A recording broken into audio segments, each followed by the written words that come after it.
Stop it! I say stop it! Cakap je lah. Bagi tahu je benda betul. No. Aku dah nikah dengan Farid. Sah. Apa? Betul lah. Mama pun ada masa aku nikah dengan Farid. Mama bagi tahu.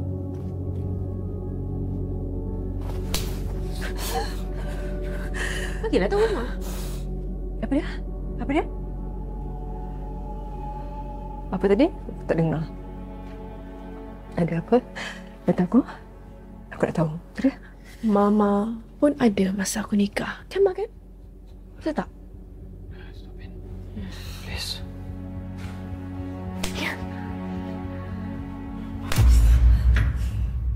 Hei, masa engkau tengah sakit nak bersalin, aku dengan Farid tengah honeymoon lah.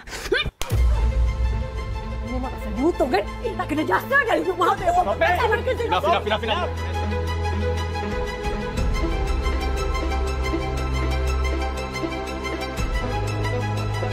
Enough. Enough. Sudah. Sudah! Kau backup dia? Farid? Aku isteri kau ni. Kau backup dia? Kau backup dia?